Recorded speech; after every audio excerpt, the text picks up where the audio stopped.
Future Hacker. Life. Path. Future. Hola, soy Eduardo Hija del Future Hacker y hoy descubriremos cómo Martina Nadal, una diseñadora de alcance global, fusiona el poder de diseño con el cambio social.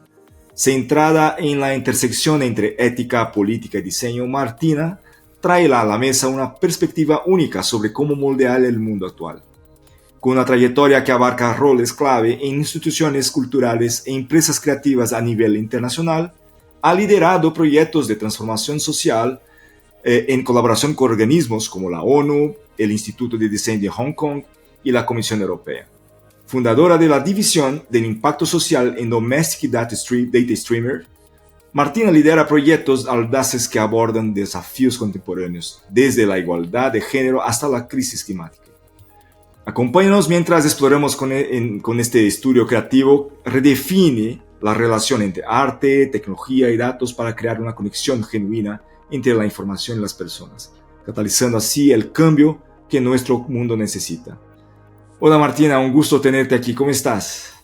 Muy bien, muchas gracias. Gracias por invitarnos. Martina, cuéntanos un poco ahí de tu trayectoria, un poco de ti. Nos interesa mucho conocer ahí un poco de tu recogido. Súper, pues bueno, yo soy Martina, como decías. Mi background es en diseño, pero siempre yo cuando tuve que decidir qué estudiar estaba ahí como dudando un poco si estudiaba diseño o estudiaba sociología o políticas, un poco porque siempre ha habido una preocupación por la dimensión más ética y social de cómo vivimos y cómo gestionamos este tiempo en este mundo, ¿no? Y decidí abordarlo desde el diseño y siempre intentar buscar cómo el diseño puede ser esta herramienta de cambio, esta palanca de cambio frente a los distintos retos que tenemos como sociedad. Entonces, un poco canalicé mis estudios a una formación de diseño bastante amplia para poder ganar experiencia en distintos formatos y no especializarme en ninguna técnica concreta, y siempre un poco buscando este diálogo con otras disciplinas, sobre todo desde lo social, para ver cómo el diseño y la creatividad se pueden poner al servicio de distintas causas sociales, de distintos problemas, y proponer soluciones, conscienciar, explorar nuevas formas de pensar, de generar conocimiento. Y esto es un poco lo que he estado haciendo a lo largo de mi trayectoria profesional en distintas organizaciones, ya sean más privadas, públicas, organizaciones de sociedad civil, y Domestic evidentemente ha sido como el proyecto central en el que explorar esto con toda la profundidad y multidisciplinariedad que hemos estado haciendo estos últimos años. Perfecto, perfecto. Y desde tu punto de vista ahora, con la experiencia de haber ahí formado una división, trabajado en muchos proyectos, ¿qué significa la fusión del arte, diseño y tecnología? En tu caso, podemos añadir ahí el hilo social, o sea, ¿cómo se fusiona todo eso? Bueno, en Domestic lo que siempre hemos estado explorando un poco es cómo mezclar estas distintas disciplinas. Al final nos abre espacios de diálogo que difícilmente se pueden abrir de otra forma sin esta combinación tan única de elementos, ¿no? Al final, el arte y el diseño nos permiten, a través de la belleza, de metáforas que emocionan a la gente, de crear y conectar con las personas desde la parte más sensorial y más experiencial, podemos interpelar de una forma totalmente distinta a cómo podemos interpelar, pues, quizás desde el periodismo solamente, o desde disciplinas más puras, o quizás desde algunas disciplinas más técnicas, ¿no? Y la tecnología siempre hemos intentado integrarla de una forma con una mirada humanista, intentando aprovechar al máximo estos espacios en los que la tecnología nos permite escuchar más de lo que estábamos escuchando antes, incluir más voces, más perspectivas en cualquier narrativa, en cualquier relato. Entonces, creo que en cada proyecto venimos un poco buscando cómo coger lo que más nos sirve de cada uno de los campos para conectar con las personas y poder generar semillas de cambio de alguna forma, ¿no? Usar la sensibilidad del arte para emocionar, la racionalidad del diseño muchas veces para introducir conceptos, ideas relevantes en nuestras narrativas, y la versatilidad que nos da la tecnología para llegar y conectar y abrir espacios de diálogo donde de otra forma difícilmente existirían. Es una aproximación única que estás haciendo ahí? ¿O es algo que existe, por ejemplo, otros estudios, otras Martinas en el mundo haciendo más de eso? ¿Es un trend o sea algo muy único de vosotros? Yo creo que evidentemente es una tendencia y no hay nada realmente único en el mundo, o todos lo somos, ¿no? Pero claramente hay una tendencia de muchos profesionales y muchos equipos que están mezclando disciplinas y que creo que hay una conciencia colectiva en la que nos estamos dando cuenta que el tipo de retos que tenemos hoy en día no los vamos a abordar desde los silos, cada uno en su disciplina y aislados, sino que cuanto más intentemos entender al otro mundo, más efectivos vamos a ser. Y en esto nos encontramos constantemente pues, con organizaciones que tienen una cantidad de conocimiento técnico espectacular, súper relevante y súper urgente de comunicar muchas veces, pero que sin equipos de comunicación multidisciplinares que puedan entender estos contenidos y traducirlos a relatos que sean comprensibles y accesibles para un público amplio y diverso, pues este conocimiento y todo su potencial se quedan totalmente bloqueados, ¿no? Entonces yo creo que este es uno de los ejemplos, pero al final hay muchísimas organizaciones que se están dando cuenta que es en el combinar el expertise de perfiles muy distintos y en este debate multidisciplinar en el que puede surgir un poco la creatividad que pueda generar más impacto. Perfecto. Y ves que este tipo de recepción, de este tipo de contenido, este tipo de visión, es más bien de las empresas están listas para esto o son más temas de gobiernos. ¿Qué es exactamente o cuáles son las empresas, el tipo de empresa que están ahí mirando este tipo de fusión para realmente generar algún tipo de disrupción o innovación o otra mirada distinta de la usual? Yo creo que al final trabajamos con personas, ¿no? Y al final intentamos conectar y construir con aquellas personas que realmente están abiertas a hacerse preguntas innovadoras para llegar al tipo de resultados y de impacto que quieren tener. De estas personas pues hay en todas partes, hay en las instituciones públicas, hay en las empresas privadas, hay en las ONGs, en las organizaciones de sociedad civil. Lógicamente hay estructuras que incentivan más la innovación y algunas que igual la limitan más, ¿no? Y es más complejo crecer y explorar y experimentar en ciertos entornos. Pero lo que nosotros normalmente intentamos es, al inicio de cualquier proyecto, de cualquier colaboración, intentar encontrar el por qué, ¿no? ¿Por qué estamos haciendo esto? ¿Qué es lo que queremos cambiar? ¿Sobre qué queremos sensibilizar? ¿Qué tipo de comportamientos queremos modificar o incentivar en la ciudadanía? Y a partir de aquí, pues ya construyes. Y muchas veces repetimos patrones de cómo se han hecho las cosas hasta el momento porque no nos hemos llegado a imaginar cómo podríamos llegar a otro, ¿no? Y coger un poco la mano de estas personas y transitar la incertidumbre conjuntamente sin miedo, pero con ganas de explorar, pues es parte de nuestro día a día y es parte de lo que buscamos, el tipo de sinergia que buscamos construir. ¿Hay algún ejemplo en concreto de que puedas compartir con nosotros ahí de cómo habéis aplicado todo este concepto? Hay muchos, la verdad. Creo que un buen ejemplo de una relación y de una serie de proyectos enfocados al impacto social desde Domestic ha sido la colaboración con Oxfam. Nosotros hemos trabajado bastante desde el 2018 con ellos y el primer proyecto que hicimos fue un proyecto que fue muy bonito porque fue exactamente una buena ilustración un poco de un cambio de paradigma, ¿no? Ellos venían haciendo un trabajo muy importante e imprescindible estudiando las desigualdades a nivel global y a nivel nacional en muchos países.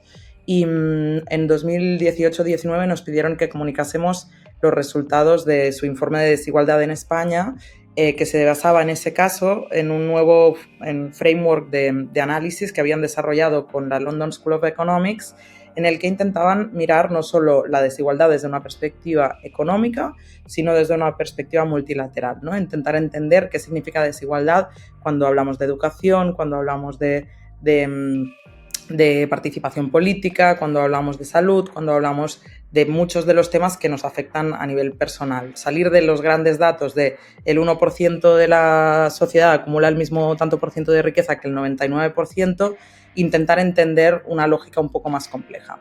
Y ahí vinieron y nos dijeron, nos gustaría que comunicaseis esto, y fue un reto muy bonito porque de repente les propusimos salir de mensajes más unidireccionales, de divulgar realidades muy indignantes, pero como de un mensaje de una sola dirección, ¿no? Y les propusimos hacer como una especie de juego, de diálogo, sobre todo el proyecto se basaba en una página web que se articulaba a través del concepto del privilegio de decidir. Y era una especie de calculadora del privilegio en la que los usuarios entraban y empezaban a hablar con la página web y les empezaba a hacer preguntas sobre su vida.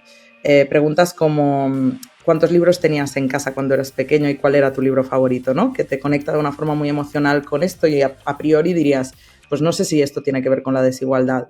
Y cuando tú contestabas te decía, mira, pues resulta que la gente que tiene menos de 10 libros en casa cuando es pequeño muy difícilmente va a llegar a un grado de educación determinado, ¿no? O te preguntaba en qué ciudad vives o en qué ciudad naciste. Y tú decías, mira, yo nací en Barcelona. En ese momento en Barcelona había prácticamente 11 años de diferencia entre la esperanza de vida del barrio más rico y del barrio más pobre.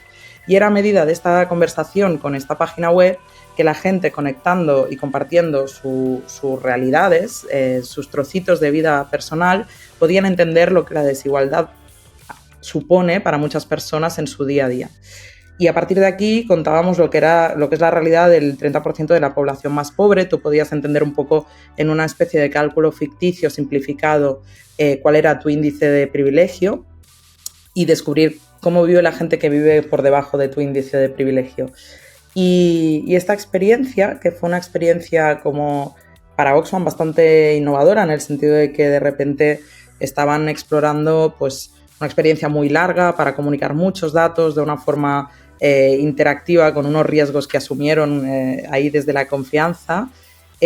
Cuando analizamos el comportamiento de los usuarios en esta web versus webs previas que pues, eran más sencillas o tenían mensajes mucho más contundentes y directos, vimos que el engagement de las acciones de donar, de informarse más, de firmar, etcétera, había crecido un 400%, ¿no? Entonces, fue uno de los ejemplos, en este caso en digital, en los que pudimos empezar a construir una relación con esta organización de esto que decíamos, ¿no? Darnos la mano y decir, a veces hemos entendido la comunicación desde un espacio de contar cosas y quizá lo que tenemos que hacer es escuchar para poder contar y para poder abrir conversaciones en las que conseguir realmente tocar estas palancas de cambio de la conciencia de la gente.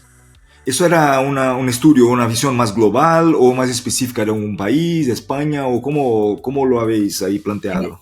En este caso lo planteamos visualizando los datos de este informe concreto, que era de España. Luego hicimos también una acción sorpresa en un cine en que hicimos una visualización de datos humana de cómo sería la vida del 30% de la población más pobre de España si fuesen esa sala, esa representación.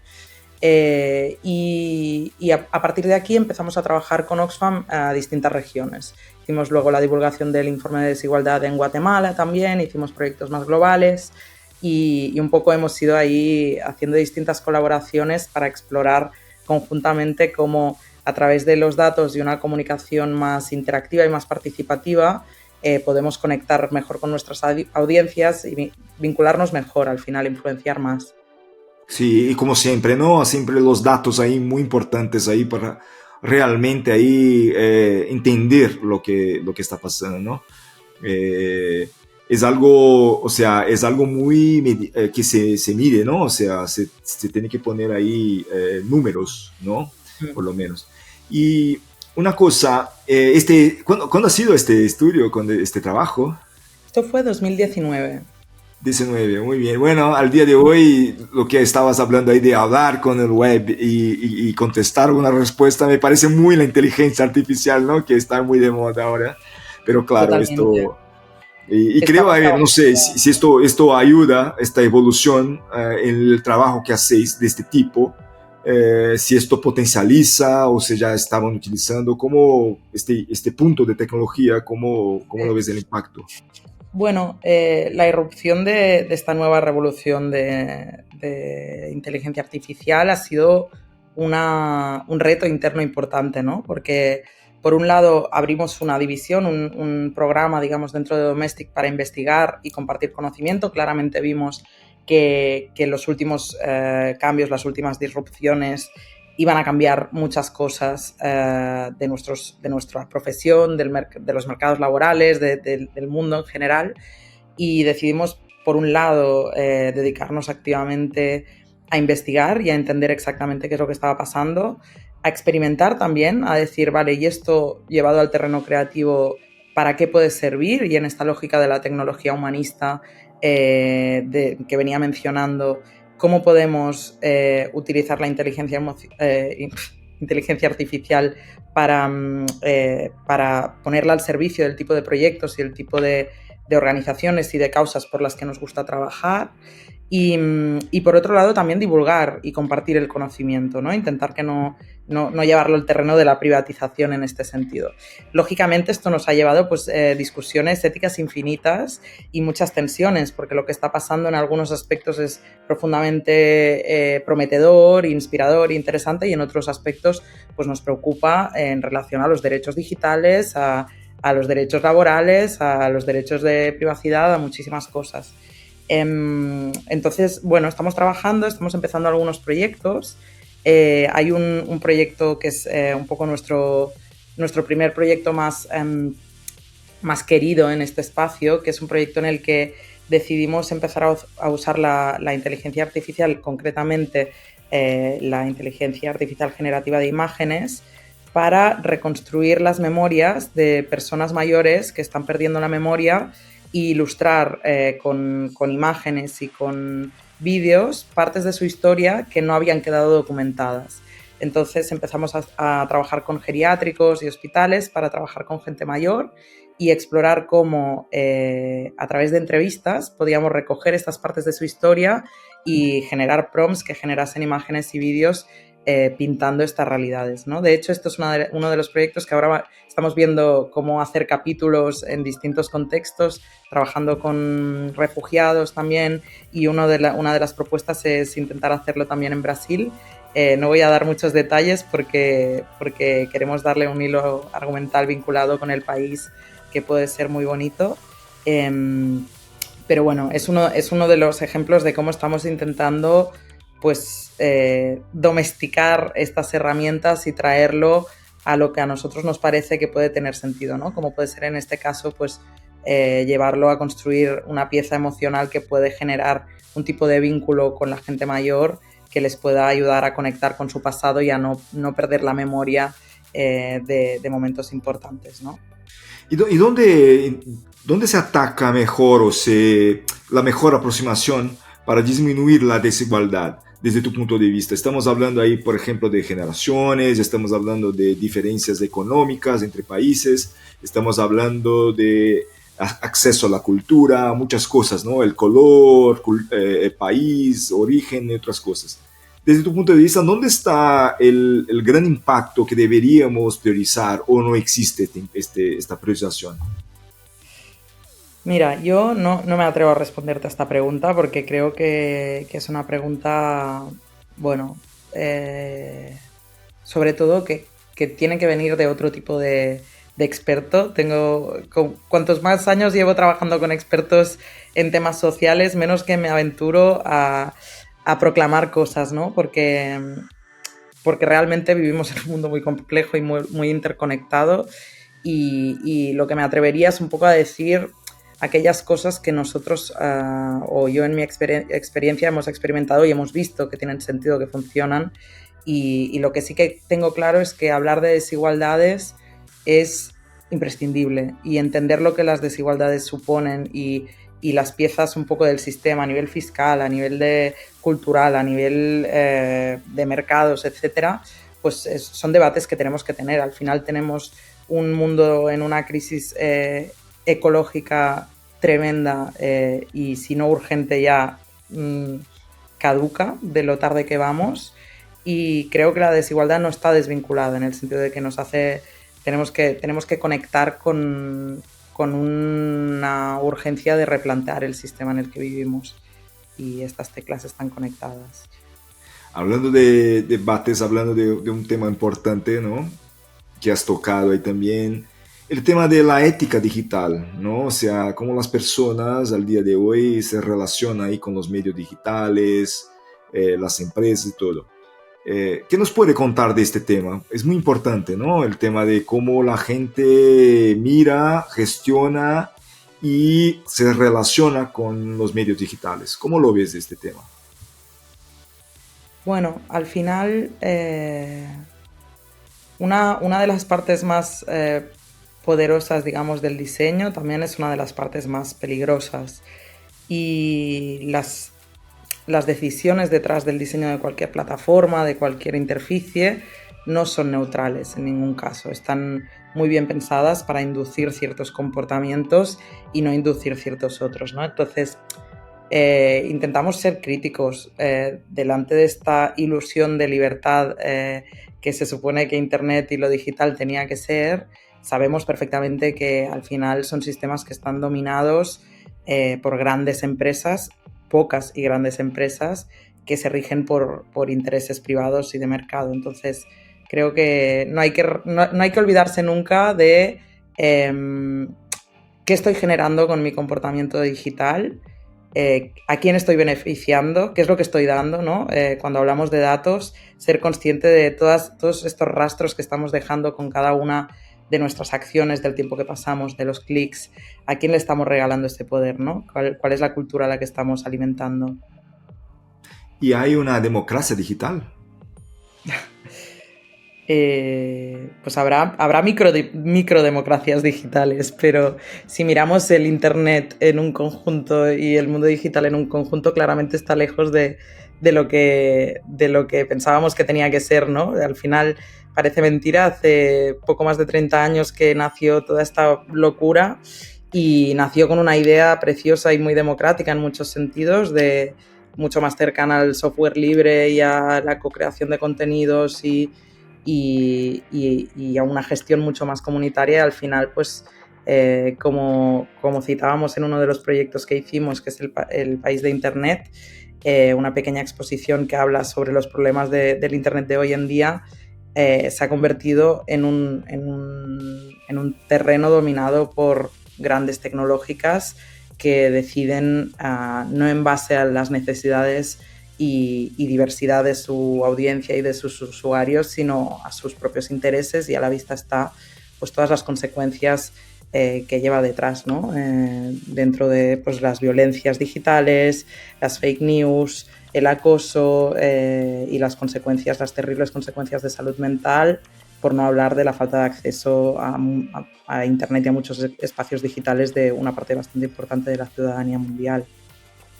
Sabes qué interesante, porque hace un tiempo hemos hecho una entrevista, yo creo, no sé si fue mi socio André o María, pero hemos hecho una entrevista también con una persona y ella nos dijo, mira, a lo mejor más importante que elegir el presidente del país será en el futuro elegir el presidente de una de esas empresas. Totalmente, O sea, totalmente. el poder es demasiado, ¿no? Es Totalmente. demasiado. De hecho, es exactamente esta la metáfora que proponíamos en esta exposición. Nos pidieron desde un espacio como de centro de nuevas tecnologías y, ¿cómo lo llamamos? Vuelvo a empezar. Nos pidieron una exposición para hablar de las realidades del Internet de hoy en día, ¿no? Y dijimos, vale, ¿cómo hablamos de esto sin hablar de algo muy etéreo, muy aburrido y que realmente toquemos los temas y los problemas que tiene el Internet de hoy en día, ¿no? Y decidimos usar la metáfora de qué pasaría si Internet fuese un país y cómo esto nos lleva a pensarnos dentro de este país de una forma absolutamente distinta a como lo estamos haciendo. Y dijimos, ostras, es que si Internet fuese un país, sería el país más grande del mundo, con 4,66 billones de habitantes. Sería un país lejos de ser democrático, sería un país dominado por las grandes tecnológicas, o sea, una oligarquía tecnológica tremendamente excluyente. Sería un país donde nadie votaría nada. De hecho, hacíamos una metáfora, por ejemplo, de cómo sería el hemiciclo de este país, y estaría dividido entre estas 6 grandes empresas, 7 grandes empresas, que son Apple, Microsoft, Tencent, Alibaba, etc. Hablábamos también del impacto ecológico que tiene este país, ¿no? Que si lo ponemos en consumo energético, sería el tercer país que más energía consume del mundo, detrás de la China y de Estados Unidos. O sea, lejos de esta idea de una nube etérea, estamos generando unas infraestructuras que son kilómetros y kilómetros de cables submarinos, que son grandes ciudades de data centers, que son unas infraestructuras invisibilizadas, pero que tienen un impacto. De hecho, se estima que en 2030 el 21% del consumo energético mundial sea de toda la infraestructura de las tecnológicas, ¿no? Hablábamos también de cómo es la cultura de este país, ¿no? Una cultura de una absoluta inmediatez y un reflejo de lo mejor y lo peor de la humanidad, ¿no? Encontramos ejemplos emocionantes de la cooperación y la conexión global que pasan a Internet y gracias a Internet, pero también encontramos casos tremendos de violencia digital y de acoso y de ciberbullying y de acoso a la privacidad en muchos sentidos, que no dejan de ser también representativos.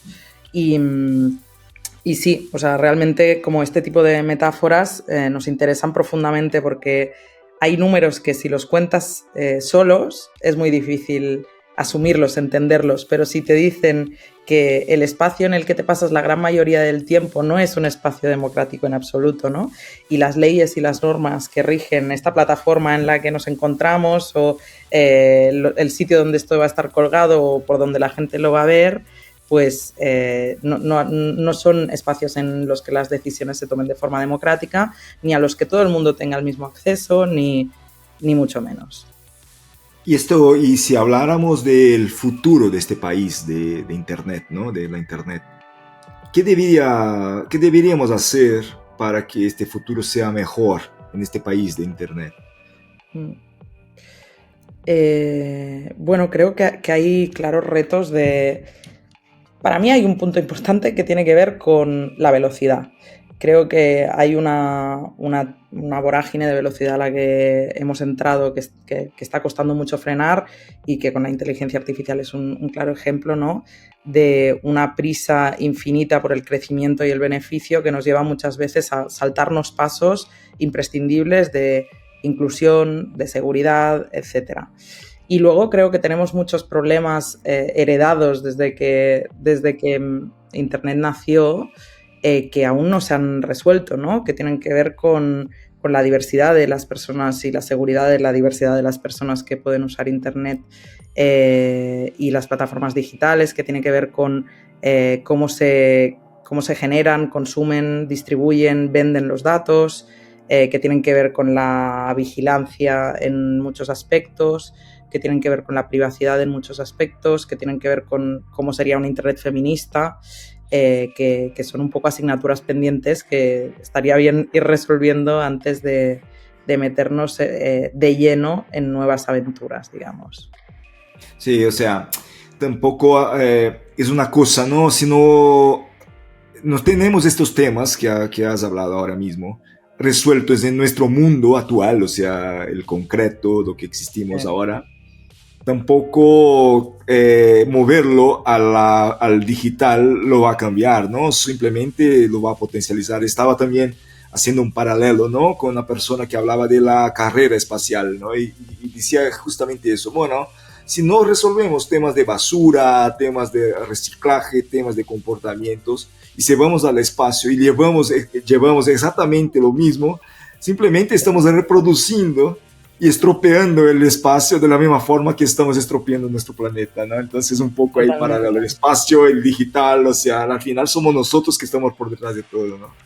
Es algo, sí, lo que pasa que claro, que en esta, o sea, creo que aquí la gran diferencia, y es una buena comparación también, el espacio, está en la regulación, ¿no?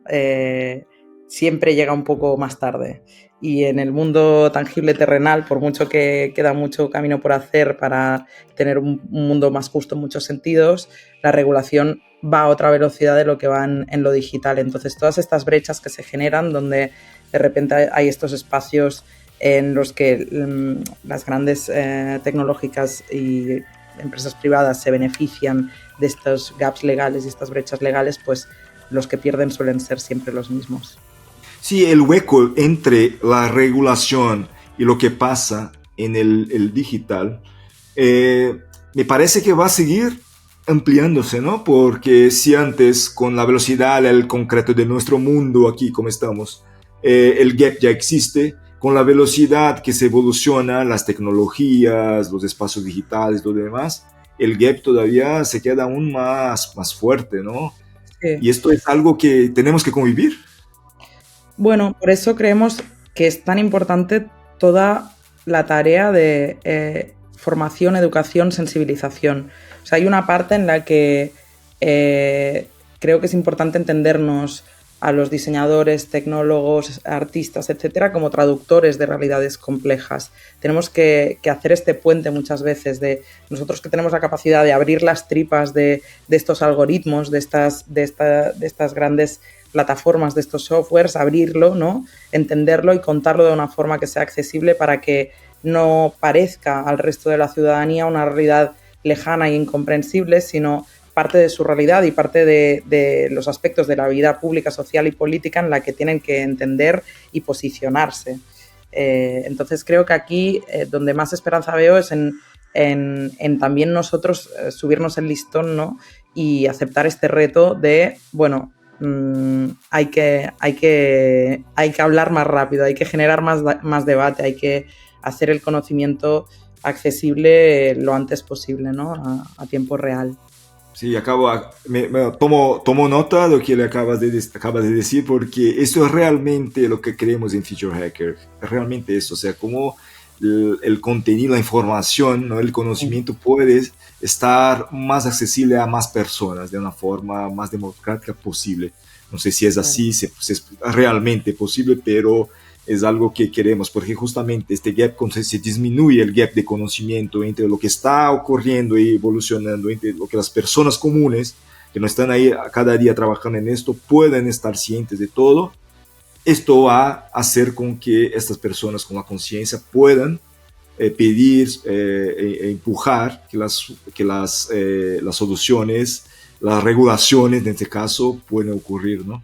Es algo fundamental. Y me parece ser al final, ¿no? Como proyectos que hacéis ahí también en Domestic, algo también alineado y con tu trabajo también, ¿no? Me parece que es por ahí, ¿no? Sí, totalmente. Bueno, Sí. es lo que intentamos un poco contar historias que muevan a la gente al cambio. ¿Y crees que hay una forma, hablando de esta forma de hablar con la gente, de tocar a la gente, hay exposiciones, hay formas ahí de, como que estamos haciendo ahora, de producir contenido? ¿Hay alguna forma más eficiente en alcanzar todo este tipo de este contenido que alcance más gente? Mira, nosotros hay como 3 cosas que intentamos que se repitan realmente en todos los proyectos. Una es intentar escuchar siempre antes que hablar, ¿no? Intentar entender algo de nuestra audiencia, hacerlos participar, preguntarles cosas, hacerlos posicionarse frente a preguntas incómodas, provocar debate, lo que sea, pero no pretender que nos escuchen porque sí. Primero intentar aprender. Esto es una de las cosas que hemos visto que nos funcionan. Al final la gente quiere ser escuchada y cuando haces una buena pregunta pasan cosas, ¿no? Y esto es algo que hemos intentado mantener en todos los proyectos del formato que sean, pero asegurarnos que hay este juego, hay este espacio, ¿no? Igual que estamos haciendo aquí ahora, que al final no hay, que no puede haber una conversación que te deje indiferente.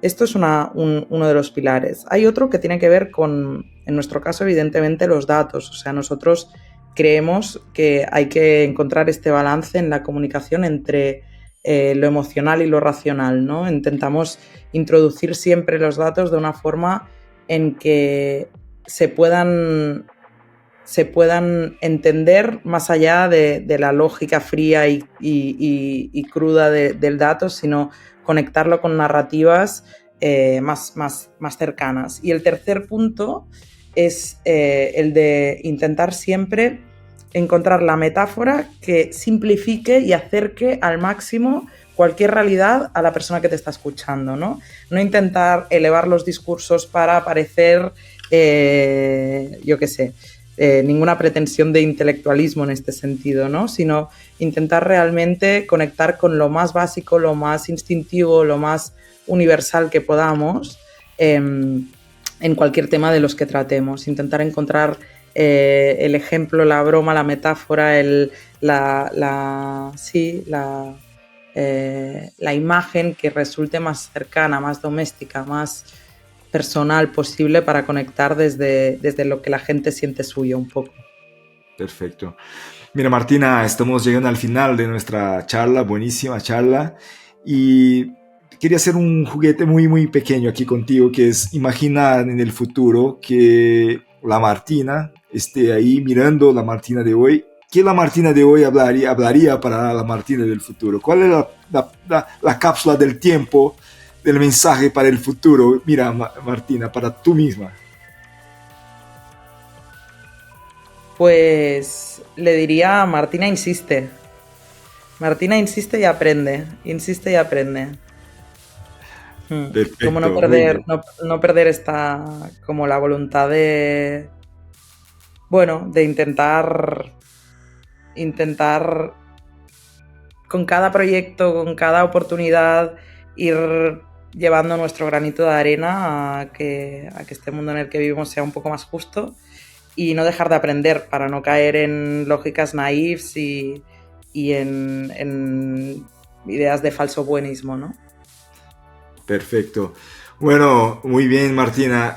Bueno, yo encantado ahí oírte. Yo creo que esta visión ahí muy importante y ojalá ahí tenemos colaboraciones, proyectos que podemos ahí, hacer conjuntamente también, porque yo creo que la visión que tienen ahí para cambiar y informar a la gente y traer este tipo de impactos son muy importantes, ¿no? Entonces, muchísimas gracias y nos vemos pronto. Gracias, Martina. Gracias a vosotros. Future Hacker. Life. Path. Future.